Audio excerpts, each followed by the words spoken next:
Welcome back to my YouTube channel. तो आज का जो हमारा टॉपिक है reactions of OMC, organometallic chemistry. ठीक है, तो हमारी जो रिएक्शंस होती हैं OMC में, जैसे कि होती है सब्स्टिट्यूशन रिएक्शन होती है कार्बोनिल कॉम्प्लेक्सेस पे। सब्स्टिट्यूशन रिएक्शंस में जैसे कि ये सब्स्टिट्यूशन सबसे पहले जान लेते हैं हम। सब्स्टिट्यूशन क्या होता है? सब्स्टिट्यूशन क्या होता है? नाम में ही मतलब छुपा है, मीनिंग छुपा है। सब्स्टिट्यूशन क्या हो रहा है? सब्स्टिट्यूट, कोई ग्रुप दूसरे ग्रुप को सब्स्टिट्यूट कर दे, सब्स्टिट्यूशन कहलाता है। सिंपल है। तो दो प्रकार से पॉसिबल होता है ये सब्स्टिट्यूशन कार्बोनिल कॉम्प्लेक्सेस में, वाया डिसोसिएशन या फिर एसोसिएशन। दो प्रकार से, दो मेथड से पॉसिबल होता है सब्स्टिट्यूशन, डिसोसिएशन से या फिर एसोसिएशन से। नाम सुने सुने लग रहे होंगे आपको, डिसोसिएशन, एसोसिएशन और डिसोसिएशन में क्या होने वाला है देखिए। डिसोसिएशन मैकेनिज्म पहले हम डिस्कस कर रहे हैं। डिसोसिएटिव मैकेनिज्म ये जस्ट लाइक SN1 की तरह होता है। जैसे कि आपने SN1 में पढ़ा है, मैं मान लेती हूँ हमारे पास ये कोई ग्रुप है RX। SN1 में जैसे होता था, पहला स्टेप जैसे SN1 में होता था, क्या होता था? पहला स्टेप वेरी स्लो स्टेप हुआ करता था। अगर आपने SN1 पढ़ी हो तो सब्स्टिट्यूशन न्यूक्लियोफिलिक यूनिमोलिकुलर रिएक्शन क्या होता था? पहला स्टेप वेरी स्लो होता था, जिसमें ये X निकल के चला जाता था और क्या बनता था? R पॉजिटिव या बोले तो इंटरमीडिएट। क्या बनता था? इंटरमीडिएट। सेम उसी प्रकार से भी OMC में भी कुछ ऐसा ही हो रहा है। मैंने मान लिया मेटल, इसके साथ कोई लिगेंड अटैच है। कार्बोनिल कॉम्प्लेक्सेस की बात कर रहे हैं। कार्बोनिल पहला स्टेप बिल्कुल इसी की तरह स्लो स्टेप होगा। क्या होगा?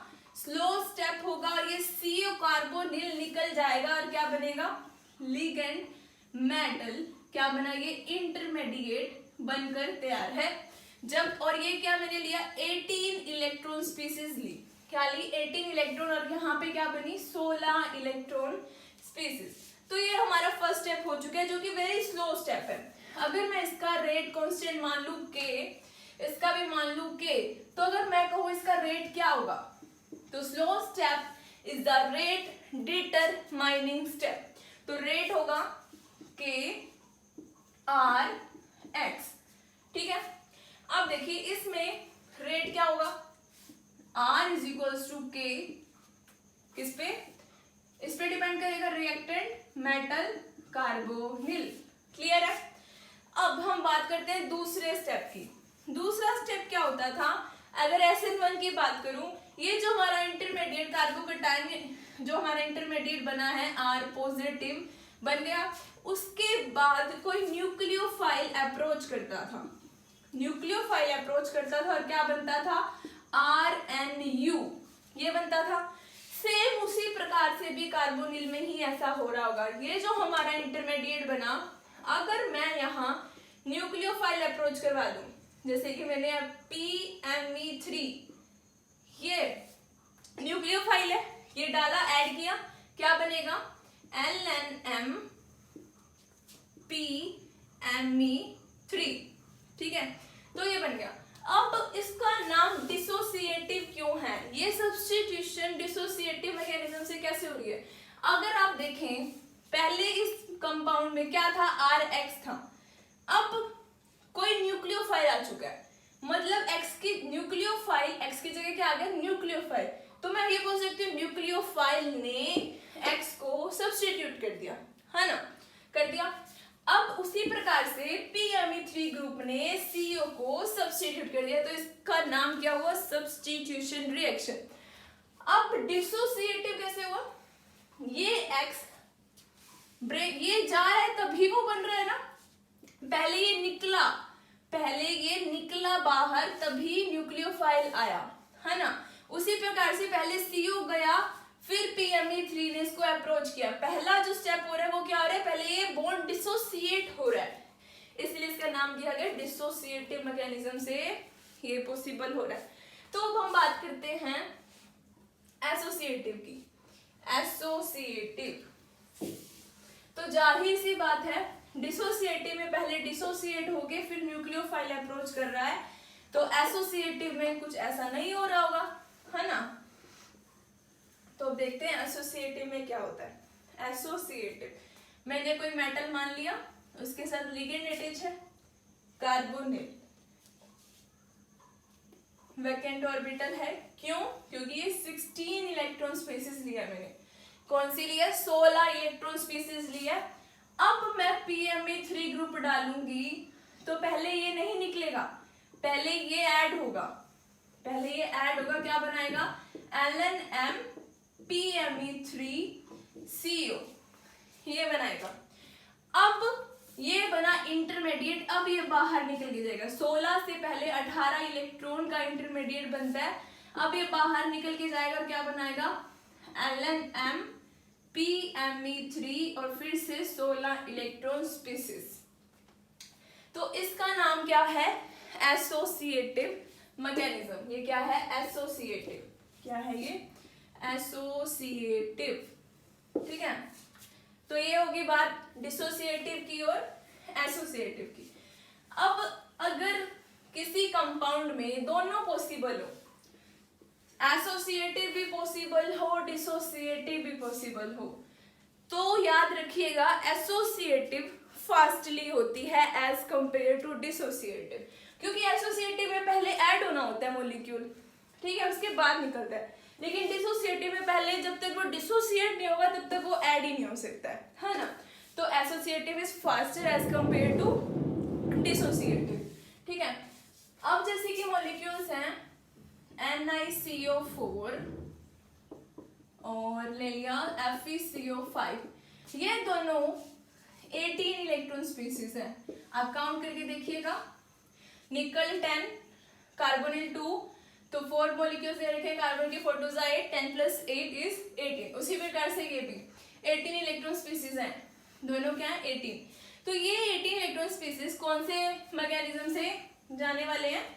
Via dissociative. जब तक पहले ब्रेक नहीं होगा बॉन्ड, एक CO बाहर नहीं निकलेगा, तब तक दूसरा न्यूक्लियोफाइल इसको अप्रोच नहीं करेगा। जैसे कि मैं करके दिखा देती हूँ। मैंने ले लिया pme3, ये नहीं अप्रोच कर सकता, ये नहीं ऐड हो सकता जब तक एक CO नहीं निकलता। तो पहले एक CO का निकलना जरूरी है। डिसोसिएटिव से हो रही है जस्ट लाइक SN1। अब एक CO बाहर निकल गया, क्या बना? NiCO3 बन गया, ठीक है। अब मैं ऐड करूंगी pme3, क्या बनेगा? NiCO3 pme3, ठीक है, क्लियर है। 18 इलेक्ट्रॉन, 16, 18 इलेक्ट्रॉन, ठीक है। Number of electron count is same, number of electron count is same. तो ये होता है। और ये जो सब्स्टिट्यूशन रिएक्शन है, ये थर्मली और फोटोकेमिकली भी पॉसिबल है। क्या है ये? थर्मली और फोटोकेमिकल। क्यों है? देखिए क्या क्यों इजी हो जाता है थर्मली और फोटोकेमिकली। देखिए ये सिग्मा बॉन्ड है, क्या है? Sigma bond. इस सिग्मा बॉन्ड में कितने इलेक्ट्रॉन्स हैं? ये सिग्मा स्टार, ये सिग्मा स्टार, 2 इलेक्ट्रॉन्स है। अब जब मैंने कहा कि ये थर्मली या फोटोकेमिकली भी क्या है? होती है ये रिएक्शन, सब्स्टिट्यूशन रिएक्शन। जैसे मैं इसको थर्मल या फोटोकेमिकल कंडीशंस दूंगी तो एक इलेक्ट्रॉन क्या हो जाएगा? एक्साइट हो जाएगा। 1 इलेक्ट्रॉन क्या हो जाएगा? एक्साइट हो जाएगा। ये एक यहाँ है, एक यहाँ सिग्मा स्टार पे चला जाएगा। एक इलेक्ट्रॉन का यहाँ पे बना देती हूँ। एक कहाँ चला गया? सिग्मा स्टार में, और एक है हमारा सिग्मा में, ठीक है। तो इससे क्या हुआ? सिग्मा स्टार में जाने से ये फास्ट क्यों हो जाती है रिएक्शन? क्यों हो जाती है? इसका मतलब सब्स्टिट्यूशन इजिली क्यों हो जाता है?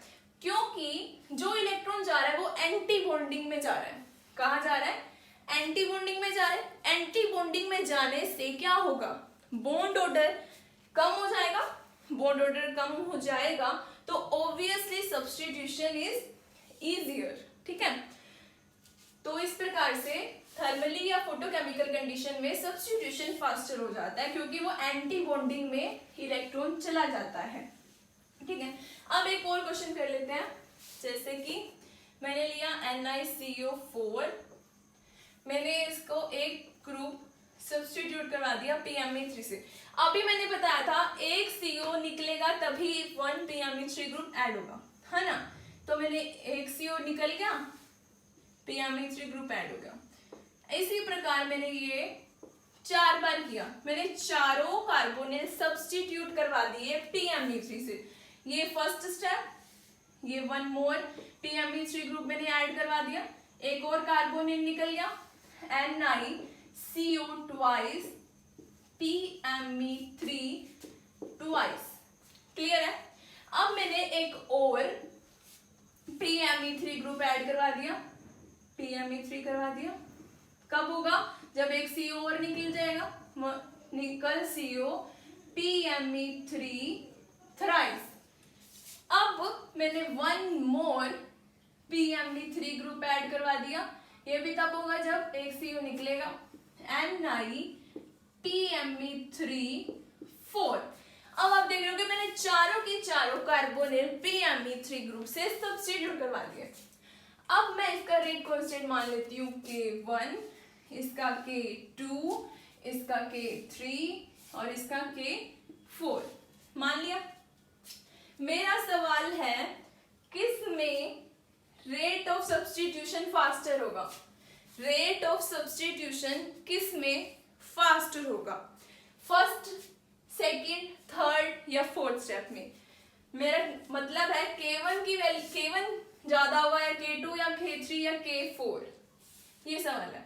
ठीक है, तो इसका आंसर भी सुनिए। इसका रेट ऑफ सब्स्टिट्यूशन होगा K1 and then K2 and then K3 and then K4. This is the order of rate of substitution.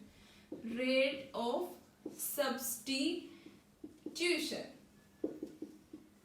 ठीक है, अब ये ऑर्डर क्यों है? देखिए, इसका सीधा साधा आंसर है, जैसे कि एक ग्रुप जब सब्स्टिट्यूट हुआ, क्या था ये? NiCO3 और एक PME3 ग्रुप, एक क्या था? PME3 ग्रुप, है ना। देखो PME3 ग्रुप, मैंने आपको लास्ट 3-4 वीडियोस को जब बैक करोगे, स्क्रॉल करोगे जब, तो एक आएगा बैक पाई बॉन्डिंग की वीडियो, वो जरूर देखिएगा। इस कंसेप्ट आपका बिल्कुल अच्छे से क्लियर हो जाने वाला है कि क्या होता है बैक पाई बॉन्डिंग और सब्स्टिट्यूशन फास्टर कब होता है और कब नहीं होता है। ठीक है, तो देखो PME3 ग्रुप का काम क्या है? ये क्या करता है? इलेक्ट्रॉन डेंसिटी बढ़ाता है। It's a better donor than a weak acceptor. ये क्या वीक एक्सेप्टर है, पर वीक एक्सेप्टर और बेटर डोनर है। ये क्या है? ये बेटर डोनर। इलेक्ट्रॉन डेंसिटी ये बढ़ा रहा है निकल पे, क्या कर रहा है? बढ़ा रहा है। डोनर एबिलिटी इसकी ज्यादा है, एक्सेप्टर एबिलिटी इसकी कम है। तो उस वीडियो में जाके देखना कि जो बढ़ाते हैं वो क्या करते हैं, जो घटाते हैं वो क्या करते हैं। तो इलेक्ट्रॉन डेंसिटी बढ़ा रहा है, तो निकल पे इलेक्ट्रॉन डेंसिटी क्या होगी? बढ़ गई। इलेक्ट्रॉन डेंसिटी जब बढ़ गई तो क्या होगा? बैक पाई बॉन्डिंग फास्टर होगी। क्या होगी? फास्टर होगी। अगर निकल पे इलेक्ट्रॉन डेंसिटी बढ़ रही है तो मेटल और कार्बन का बॉन्ड स्ट्रॉन्ग हो जाएगा। ठीक है, अब मेटल और कार्बन का बॉन्ड स्ट्रॉन्ग हो गया तो क्या इसको सब्स्टिट्यूट करना, किसी और ग्रुप से कार्बोनिल को सब्स्टिट्यूट करना इजी होगा? बिल्कुल भी नहीं होगा ना। इसीलिए अब यहाँ पे देखिए, यहाँ पे तीन Me3 ग्रुप, PME3 ग्रुप, तीन लगे। मतलब इन दो कार्बोनिल को हटा के अगर मैं PME3 ग्रुप लगा दूं, तीन ग्रुप यहाँ इलेक्ट्रॉन डेंसिटी को बढ़ा रहे हैं। निकल के पास इलेक्ट्रॉन डेंसिटी एक्सेस में है इस यहाँ पर, तो मतलब बहुत ज्यादा अच्छे, बहुत फास्ट, बहुत ही अच्छे से बैक पाई बॉन्डिंग करेगा और बहुत ज्यादा स्ट्रॉन्ग बैक पाई बॉन्डिंग करेगा, जिससे मेटल और कार्बन का बॉन्ड स्ट्रॉन्ग होगा। मेटल और कार्बन का बॉन्ड स्ट्रॉन्ग होगा तो यहाँ पे इस ग्रुप का सब्स्टिट्यूशन बहुत ही मुश्किल हो जाएगा। इसलिए मैंने कहा है K1 फिर K2 फिर K3 और फिर K4, ये रेट ऑफ सब्स्टिट्यूशन है। यहाँ पे फास्टर है, फिर यहाँ थोड़ा कम, यहाँ थोड़ा कम, यहाँ पे सबसे कम। ठीक है, तो ये कंसेप्ट है बैक पाई बॉन्डिंग का, यहाँ पे लगना था।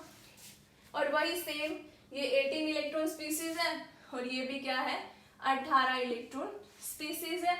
वाया डिसोसिएटिव मैकेनिज्म हमने रेट ऑफ सब्स्टिट्यूशन का ऑर्डर भी पढ़ लिया। ठीक है, आई होप आपको समझ आया होगा। Okay, thank you so much for watching, thank you.